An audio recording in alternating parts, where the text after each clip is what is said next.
o milagre que mudou a vida de Rafael. Rafael tinha apenas 27 anos quando recebeu o diagnóstico que abalou sua vida: granulomatose de Wegener, uma doença autoimune rara e agressiva que atacava seus pulmões, rins e vasos sanguíneos. Os médicos foram claros: sem tratamento imediato e intenso, seus órgãos falhariam em poucos meses. As medicações eram caras, os efeitos colaterais devastadores, e mesmo assim não havia garantia de cura. A cada exame a doença avançava.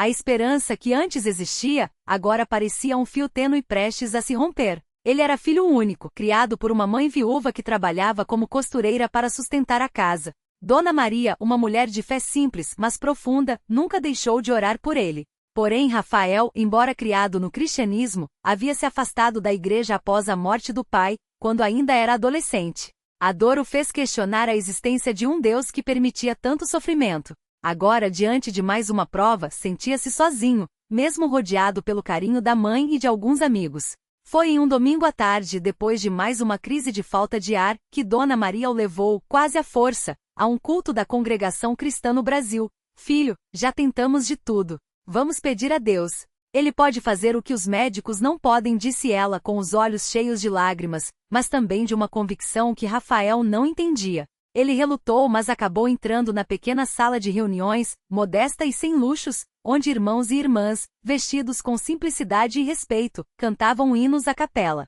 Não havia instrumentos, apenas vozes unidas em louvor. O som era puro, como se cada palavra saísse do coração. Rafael sentou-se no fundo, observando tudo com desconfiança. O ancião, um homem de cabelos grisalhos e voz serena, dirigia a reunião com humildade, lendo passagens da Bíblia e exortando os presentes à fé. Deus não desampara os seus, disse o ancião, olhando para a congregação. Mesmo quando o caminho parece escuro, Ele está conosco. Basta crer. Rafael baixou a cabeça.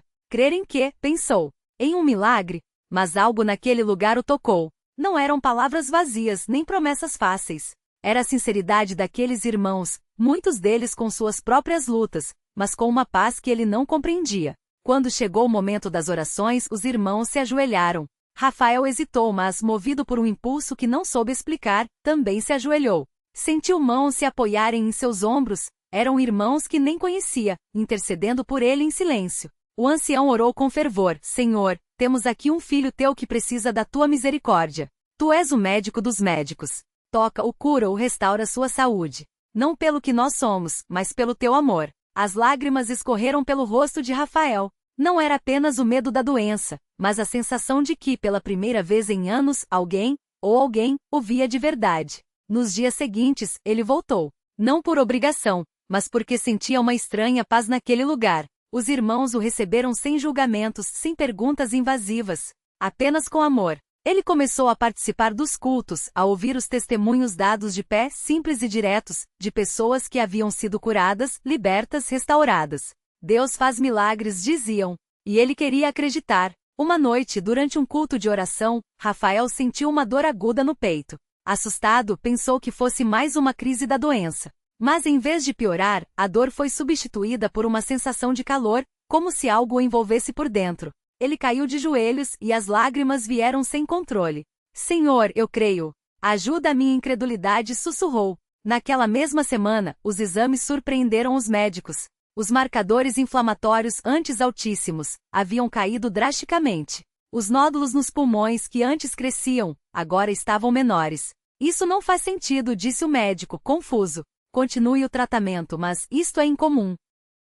Rafael sorriu. Ele sabia que não era apenas o tratamento. Era algo maior. No domingo seguinte, ele deu seu testemunho de pé, diante dos irmãos com a voz trêmula, mas o coração cheio. Eu vim aqui doente, sem esperança. Mas Deus me mostrou que Ele não havia me abandonado. Os médicos não têm explicação, mas eu sei. Fui curado pelo poder de Deus. A congregação louvaram ao Senhor, e muitos choraram. Dona Maria, ao seu lado, agradecia com as mãos postas, os lábios movendo-se em oração silenciosa. Algumas semanas depois, Rafael foi batizado nas águas, em um rio limpo, rodeado por irmãos que agora eram sua família. Quando emergiu da água, sentiu que não era apenas a doença que havia sido lavada, mas também o peso do passado, das dúvidas, do ressentimento. Hoje, Rafael serve na igreja. Não como alguém que teve um milagre e agora vive de glórias, mas como um servo humilde, que aprendeu que a fé não é a ausência de problemas, mas a certeza de que Deus está no controle. Ele ajuda nos cultos, visita os enfermos, e sempre que pode, compartilha sua história não para se exaltar, mas para que outros saibam: Deus ainda opera milagres. E a lição que ele mais repete, com os olhos brilhando, é esta: não importa quão escuro esteja o caminho, Deus nunca nos abandona. Às vezes, ele permite a tempestade para nos levar mais perto dele. E quando menos esperamos, ele age. Não porque mereçamos, mas porque ele é bom.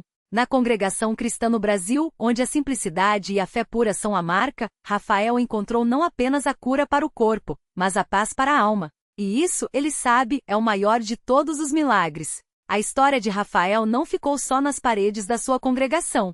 Como um rio que transborda, seu testemunho começou a alcançar outros corações, até chegar aos ouvidos de uma família que, como ele outrora, estava à beira do desespero. Era a família de Dona Maria, uma senhora de mãos calejadas pelo trabalho duro, que há anos lutava contra uma doença nos ossos tão dolorosa que, aos poucos, a impedia até de abraçar os netos. Os médicos falavam em cirurgias arriscadas, remédios que mais aliviavam do que curavam, e um futuro incerto. Seu filho João, um homem de poucas palavras mas de fé sincera, já havia levado a mãe a vários lugares em busca de ajuda, até que um irmão da igreja, depois de ouvir o testemunho de Rafael, lhe disse com convicção: leva tua mãe para orarmos por ela. O mesmo Deus que curou Rafael é o Deus que ouve hoje. No início, Dona Maria relutou. Já orei tanto, meu filho, dizia com a voz embargada pela dor e pelo cansaço. Mas João, com a mesma determinação com que sempre cuidara dela, insistiu: mãe, não é pela nossa força, é pela fé. Vamos só uma vez.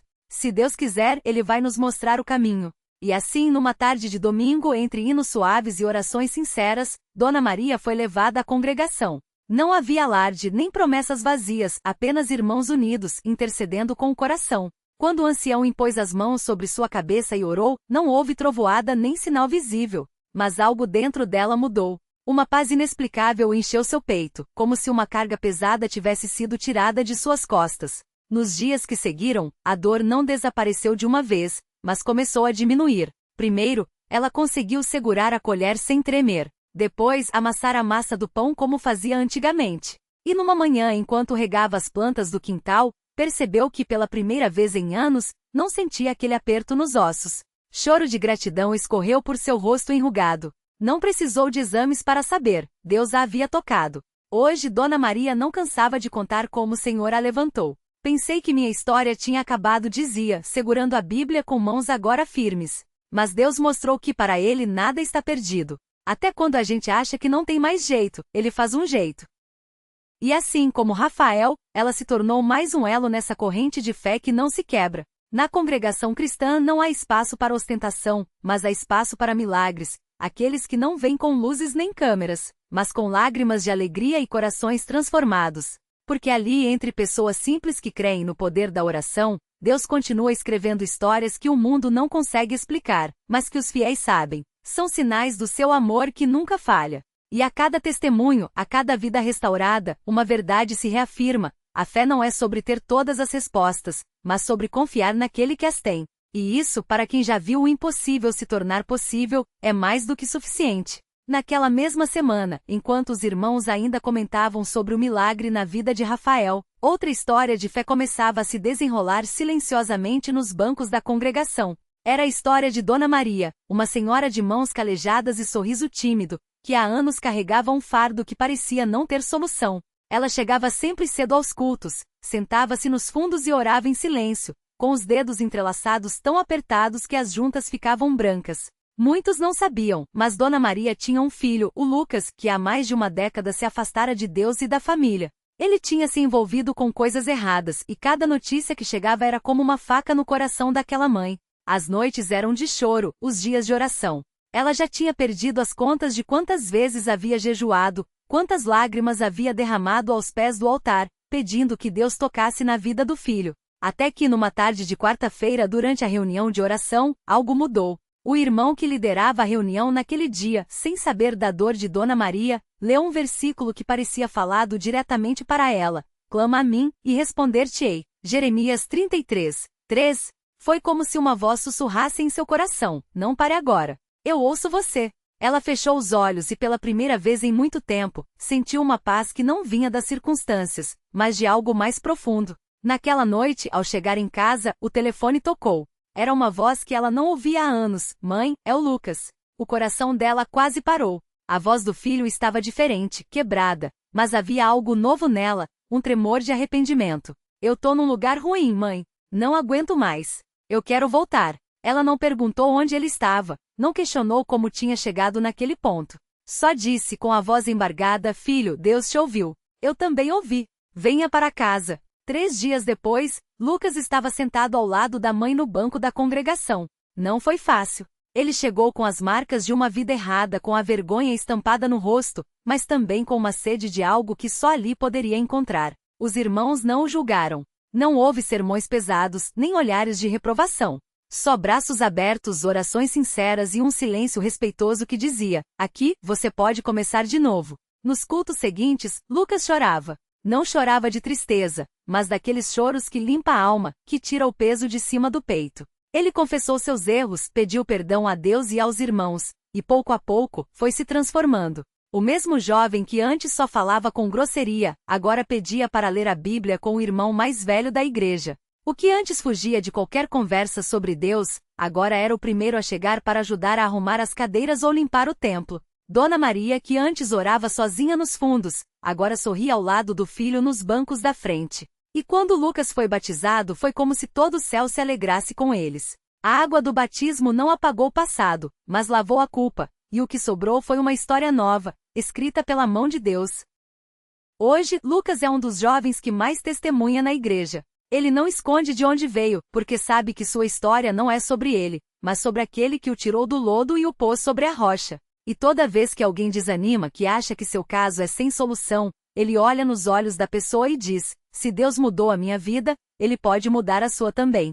Basta crer, porque na congregação cristã, não há casos perdidos. Há só corações que ainda não encontraram o caminho de volta e Deus que nunca desiste de mostrar o caminho. Cada vida restaurada é um grito de que a fé não é teoria, não é tradição vazia. É poder real, é amor que age, é Deus fazendo hoje o que fez ontem e fará amanhã. E assim, entre hinos cantados com o coração, orações que sobem como incenso e lágrimas que se transformam em sorrisos, a obra continua. Porque onde há pessoas que creem, Deus age. E onde Deus age, não há limite para o que Ele pode fazer. Na pequena cidade de Itapetininga, interior de São Paulo, a notícia do milagre de João se espalhou como fogo em palha seca. Quem antes o via como um homem marcado pela tragédia, agora o olhava com respeito e curiosidade. Mas João sabia que sua história não era para ser guardada como um troféu, e sim compartilhada como uma luz. Por isso, toda semana, ele estava lá na porta da congregação, não só para receber os irmãos com um aperto de mão firme, mas para estender a mão a quem ainda não tinha coragem de entrar. Foi assim que conheceu Maria. Uma tarde chuvosa, enquanto os irmãos chegavam para o culto, João viu uma mulher parada do outro lado da rua, encharcada com os olhos vermelhos de tanto chorar. Ela segurava um papel amassado na mão como se não soubesse o que fazer com ele. João não hesitou. Cruzou a rua, abriu o guarda-chuva sobre as duas cabeças e perguntou com voz calma: minha irmã, tudo bem? Precisa de ajuda? Maria olhou para ele, assustada, como se não estivesse acostumada com gentileza. Então, com a voz trêmula, mostrou o papel. Era uma carta de despejo.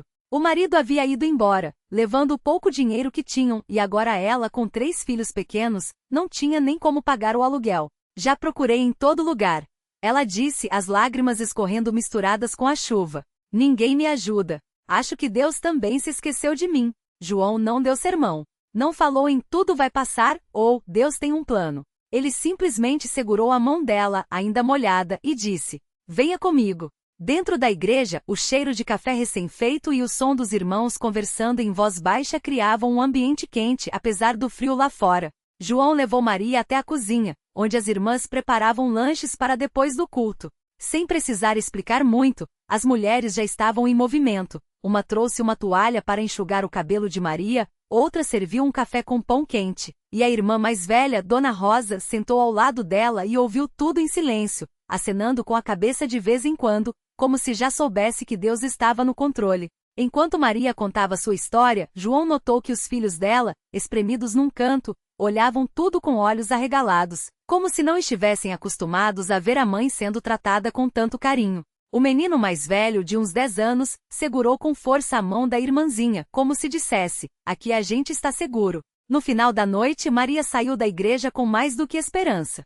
Saiu com o envelope nas mãos, uma ajuda dos irmãos para o aluguel daquele mês, com o endereço de uma irmã que alugava um quartinho nos fundos da casa por um preço que ela poderia pagar, e mais importante, com um convite. Amanhã tem culto às 10, disse Dona Rosa, apertando sua mão. Traga as crianças. Aqui, ninguém fica sozinho. Maria voltou no dia seguinte. E no outro. E no outro. Aos poucos, o peso que carregava foi ficando mais leve. Os filhos, que antes tinham medo até de sorrir, começaram a brincar no pátio da igreja depois dos cultos, correndo entre as árvores enquanto as mães conversavam nos bancos de madeira. Maria, que achava que sua vida tinha acabado, descobriu que Deus não só não a tinha esquecido, como estava reconstruindo tudo de uma forma que ela nem sonhava. Um domingo, durante o culto, enquanto o coro cantava Deus é fiel, em Te confio, Maria sentiu algo quebrar dentro dela. Não foi um choro alto, nem um grito.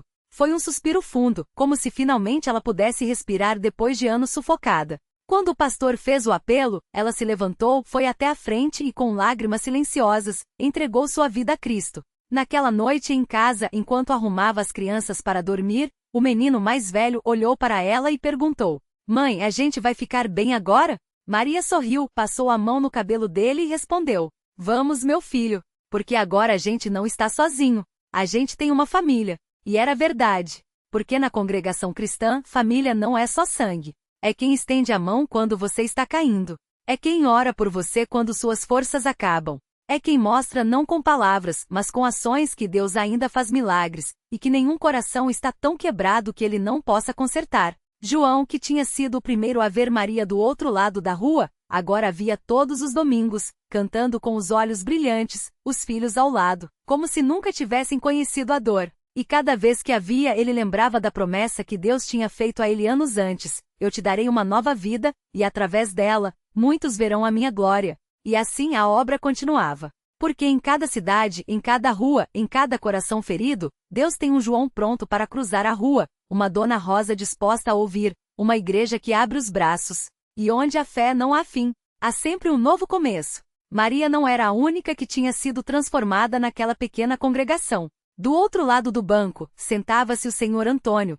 um homem que por anos tinha carregado nas costas o peso de um vício que o afundava cada vez mais. As pessoas na rua já nem olhavam mais para ele, só viam um bêbado, um caso perdido. Mas dentro da CCB ele encontrou algo que ninguém mais lhe oferecia: um abraço sincero e a certeza de que Deus não desistia dele. Foi numa noite de cultos de doutrina que tudo mudou. Enquanto o pastor falava sobre a força do Espírito Santo, Antônio sentiu algo estranho no peito, como se uma mão invisível apertasse seu coração. Ele começou a chorar sem conseguir parar. Não eram lágrimas de tristeza, mas de alívio, como se algo muito pesado estivesse saindo de dentro dele. Naquele momento, ele se levantou e, tremendo, pediu oração. Os irmãos o cercaram, impuseram as mãos, e ele ouviu uma voz dentro de si dizendo: Filho, você está livre. E estava. Não foi um processo fácil, as tentações voltavam, as memórias do passado o assombravam, mas agora ele tinha uma família na igreja que não o deixava cair. Todas as vezes que a fraqueza batia à porta, um irmão aparecia com uma palavra de ânimo, uma visita inesperada, um convite para um café depois do culto. Antônio aprendeu que a vitória não era só sua, mas de todos que acreditavam nele quando ele mesmo já não acreditava. Hoje ele é um dos que mais cedo chegam à igreja para ajudar a arrumar as cadeiras, preparar o café para os visitantes e, principalmente, para estar ali quando alguém como ele, perdido e envergonhado, sem esperança, cruza a porta pela primeira vez. Ele sabe bem o que é ser olhado com desconfiança, então faz questão de ser o primeiro a estender a mão e dizer: Deus tem um plano para você também. Enquanto isso, do outro lado da cidade, uma jovem chamada Ana tinha parado de frequentar a igreja depois de uma decepção amorosa que a fez duvidar de tudo, até de Deus. Ela se trancou em casa, evitando até as ligações das amigas da CCB. Mas Deus não se esqueceu dela. Uma tarde, enquanto arrumava o armário, encontrou um velho caderno de anotações dos cultos. Folheando as páginas, leu uma frase que havia escrito anos antes, num dia em que a fé ainda ardia forte: Deus não muda.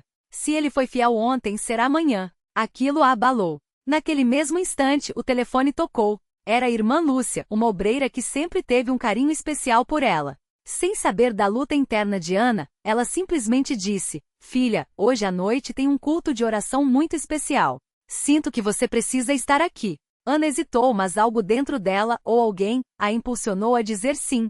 Quando chegou à igreja, não conseguiu segurar as lágrimas. Não precisou explicar nada. As irmãs a abraçaram, oraram por ela, e no meio daqueles cânticos e clamores, Ana sentiu o mesmo amor que a havia conquistado anos antes.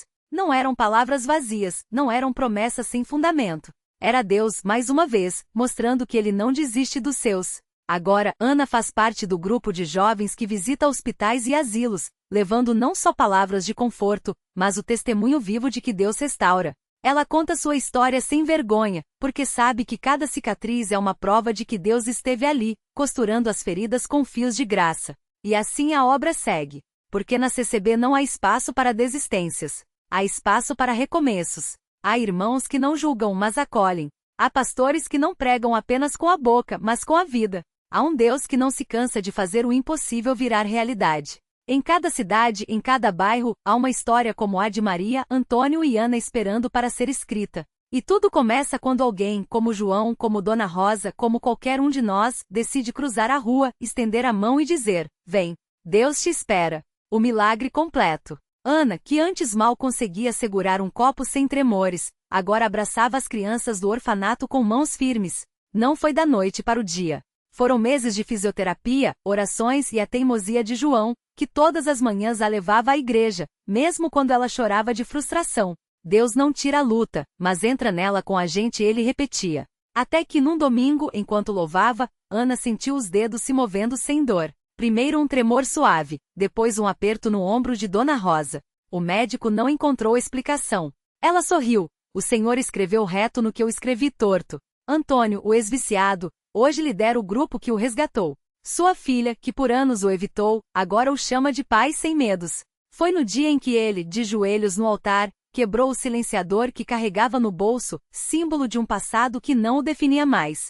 Deus não muda nosso ontem, mas reescreve nosso amanhã, disse ao batizar o filho no mesmo rio onde quase se afogou em culpas. Maria, a viúva, adotou 3 irmãos órfãos. Perdi um amor, mas ganhei 3 razões para amar, confessa, enquanto ensina as crianças a plantar hortas, como Dona Rosa lhe ensinou. Sua casa, antes vazia, agora transborda de risos e pão caseiro compartilhado com os novos vizinhos.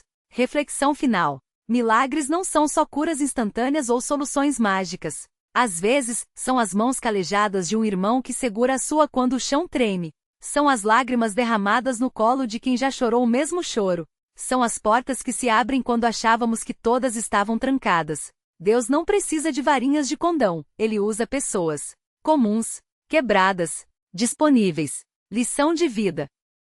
O maior milagre não é o que Deus faz por nós, mas o que ele faz em nós, e depois, através de nós. A fé não é esperar que o mar se abra, é dar o primeiro passo na água, confiante de que se afundarmos, ele nos segurar. E quando a mão que nos puxa para cima tem cicatrizes iguais às nossas, descobrimos, a graça não nos poupa das tempestades, mas nos transforma em faróis para quem ainda está no escuro, porque a história de restauração nunca termina em eu fui salvo. Ela continua em, agora vou com você.